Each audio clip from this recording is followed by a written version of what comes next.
treinador, Vasco acerta a contratação do técnico Fernando Seabra até dezembro de 2027. Você vai ver aqui os detalhes da negociação. E quebra do silêncio. Pela primeira vez, Marcos Lamáquia dá uma entrevista e traz detalhes e bastidores do atual momento do Vasco e mantém firme as suas posições e faz uma promessa importante à torcida do Vasco.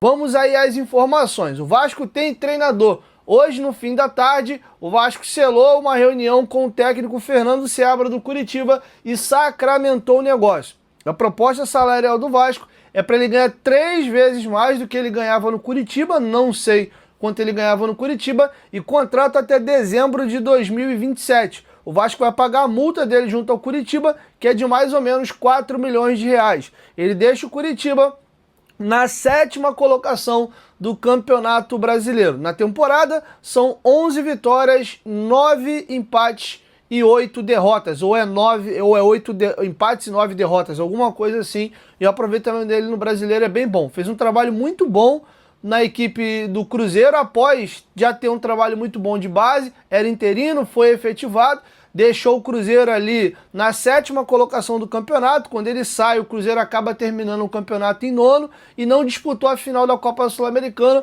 porque o Diniz foi contratado para poder assumir a vaga dele e o Diniz perde a final da Sul-Americana no comando do Cruzeiro. Fez uma boa passagem no Red Bull e entrega esse trabalho no Curitiba. O Curitiba é a grata ou uma das gratas surpresas do Brasileirão até aqui. Eu falo por mim. A minha expectativa é que o Curitiba ia brigar o campeonato inteiro para ser rebaixado. Ainda acho que o Curitiba pode se enrolar, até porque a pontuação está muito achatada e vir mais para baixo, meio que parecido com o que aconteceu com o Ceará ano passado, que só foi entrar na zona de rebaixamento na última rodada e acabou caindo. Não estou dizendo que o Curitiba vai cair, mas é um time que eu não tenho essa garantia de que vai acabar o campeonato na Série A, tão pouco de que vai figurar o campeonato inteiro na primeira página. Isso é muito trabalho do Seabra, tá? Então vejo sim com bons olhos. E aí, traçando um breve paralelo entre o Seabra e o Renato Gaúcho, eu vejo um cara com nome consagrado, mas já de saco cheio da atividade e não tá mais muito afim de arregaçar as mangas e ter que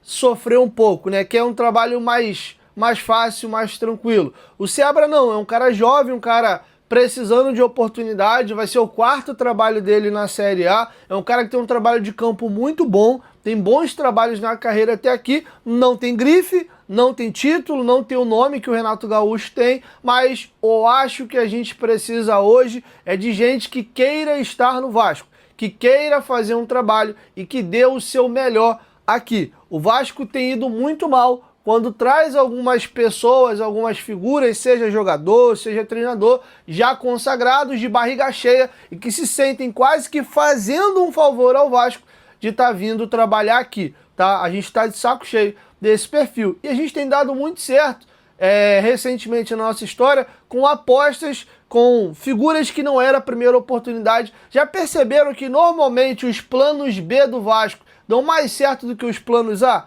O Vasco normalmente tenta um jogador ou um treinador e aí tenta, não acerta, vem um plano B. E normalmente quando é o plano B tem sido positivo ao Vasco. Eu posso falar do Verratti, eu posso falar do Ramon Dias, eu posso falar do próprio Léo Jardim, que não era plano A do Vasco, e outras situações de que o próprio Nuno Moreira, vocês lembram que deu muito certo ano passado, esse ano ele tá rateando, mas a ideia era trazer o outro badalado lá, o português, que me fugiu o nome dele agora, né, jogador até conhecido no FIFA e tal, o Bruma, a gente tratava até com uma grandiosa negociação, poderia ser que o Bruma chegasse aqui e desse água, tá bom? Então acho que é importante a gente observar isso aí, tá? Agora, desejar boa sorte ao Seabra, acho que ele é promissor, não acho que a gente tem uma certeza absoluta de que agora vai, mas o importante foi definir o treinador. É um cara que já é brasileiro, tá aqui na Série A, não precisaria de uma adaptação, tá? Então tá feito o registro para vocês, o Seabra é o novo treinador do Vasco.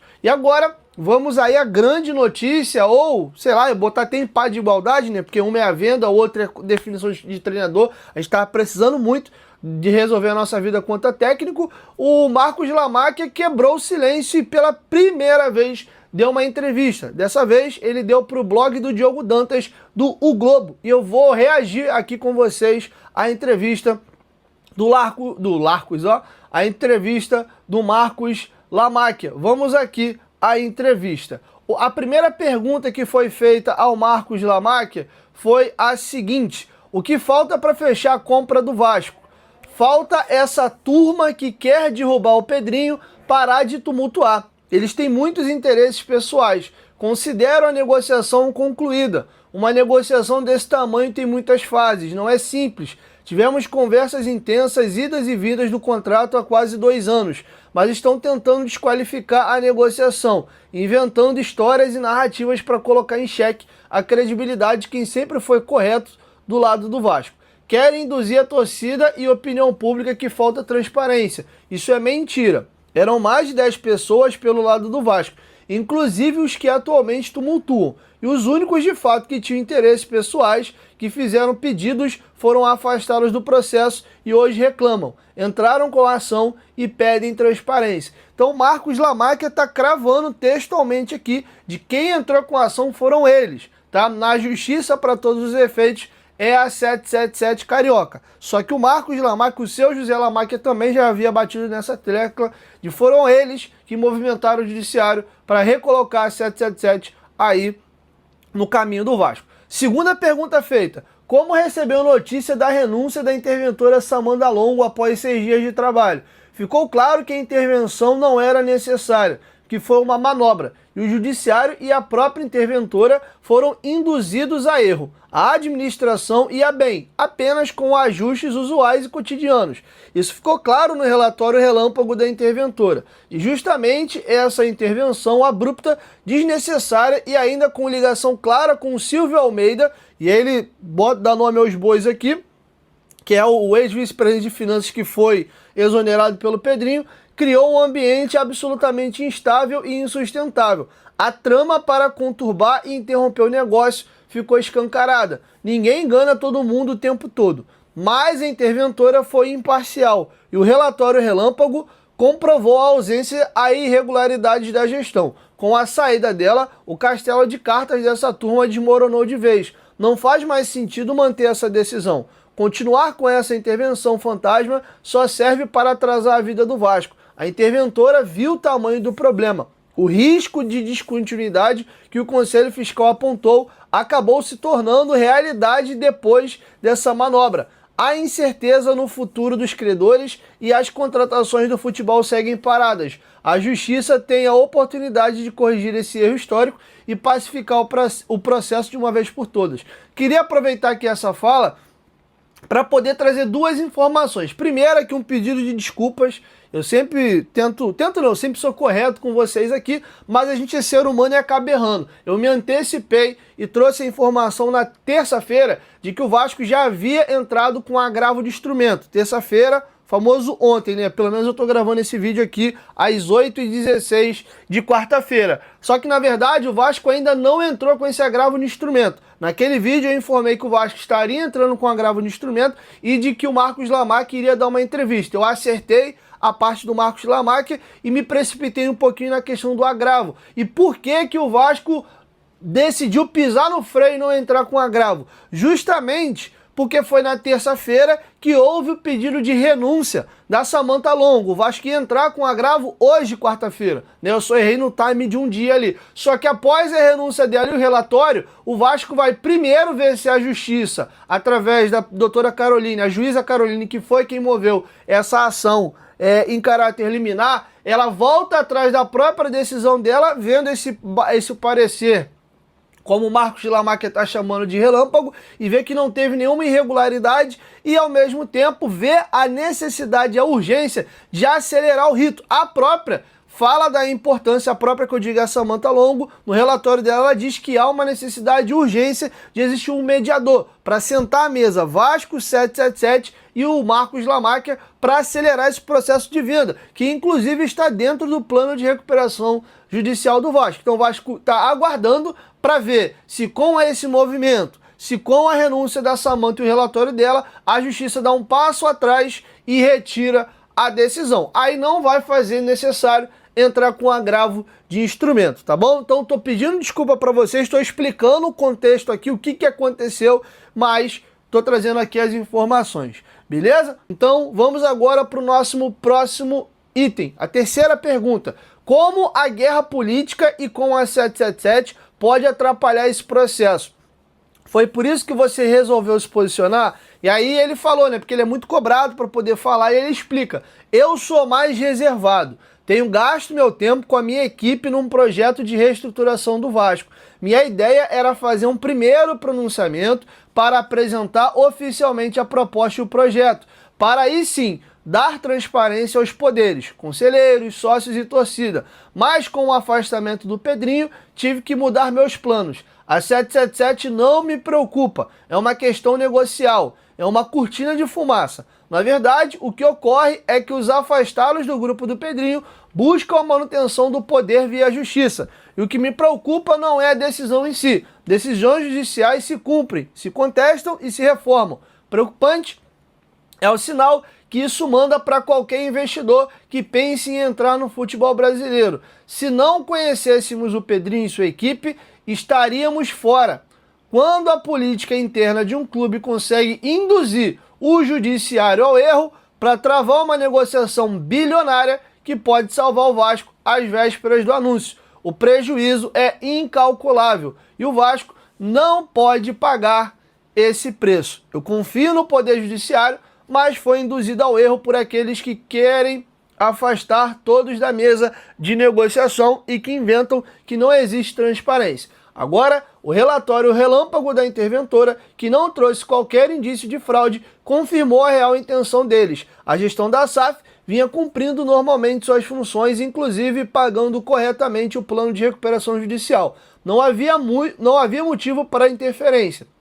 A ideia era apenas criar factoides para conturbar e atrasar o fechamento de um acordo que já está concluído. Eles sabiam disso. Mais do que isso, com o nosso acordo teremos ainda mais recursos para pagamento de credores. Meu pai, que será o avalista, colocou seu patrimônio inteiro para garantir tudo. O patrimônio do meu pai paga toda a dívida do futebol brasileiro. Então os credores podem ficar despreocupados. E a juíza, que acompanha a recuperação judicial também. A interventora tomou ciência dos números negativos da SAF e inclusive concluiu que a venda do Vasco é a melhor alternativa para seus problemas. Estamos no meio de uma janela de transferências importante que precisa de investimento. O Vasco não tem mais tempo a perder. Bom, então eles afirmam aí a intenção de comprar o Vasco, fala da questão do porquê que ele é mais low profile e já estava dizendo que ele já viria a público para falar, só que era para apresentar a proposta, esclarecer e pela primeira vez se apresentar ao torcedor do Vasco,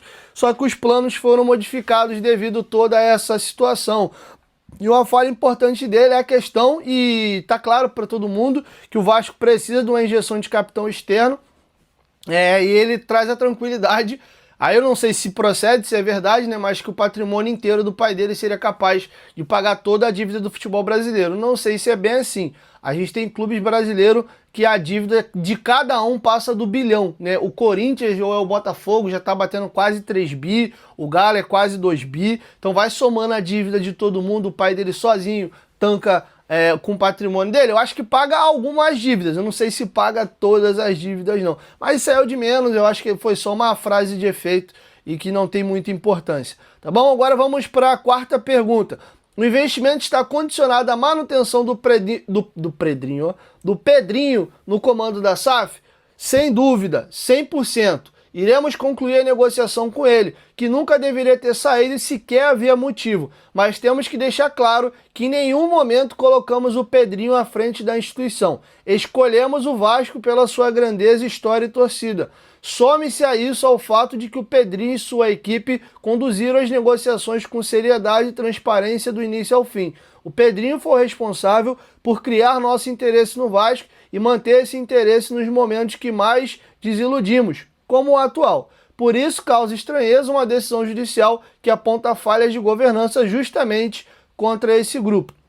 O que mais espanta é que em menos de 24 horas após a decisão judicial que afastou o Pedrinho, o Silvio Almeida procurou minha equipe para mudar os termos do acordo. O Silvio é sócio do Carregal e do Marcos Schroeder, presidente do Conselho Fiscal da SAF. o mesmo que elaborou o parecer que preparou o caminho de ação que afastou o Pedrinho. Eles são sócios numa empresa de administração judicial, mas que está atrapalhando a recuperação judicial do Vasco. Silvio também é um dos indiciados no Vasco por ter participado na venda para a 777. Com que interesse um vice-presidente exonerado nos procura no dia seguinte à decisão para renegociar um acordo fechado? Isso aqui é uma pergunta que ele faz, tá? Pela proximidade que ele tem com a interventora que renunciou, ele queria ser o novo representante da justiça? Outra pergunta que o Marcos Lamacher faz. Por que eles querem tanto voltar para a negociação? Terceira pergunta que o Marcos Lamacher deixa e a última que ele deixa. Essa é a governança que o Conselho Fiscal defende? Então, são questionamentos que o Marcos Lamacher deixa para a gente refletir e pensar. Temos urgência em resolver esse imbróglio. Essa judicialização irresponsável parou a vida do Vasco. Será que essa turma sabe que temos uma janela para contratar jogadores, evitar problemas desportivos e contas e credores a pagar? Também é mais um questionamento que ele faz. E aqui, caminhando para a reta final, a quinta pergunta. A empresa considera que há segurança jurídica para a operação diante do histórico de liminares? E aí a resposta do Marcos. O histórico absurdo de liminares vem exatamente pela política do clube. Para isso, a nossa proposta possui mecanismos de defesa da SAF. Pedrinho defende nossa autonomia na SAF exatamente para acabarmos com isso. Não há mais espaço para a política tóxica no Vasco.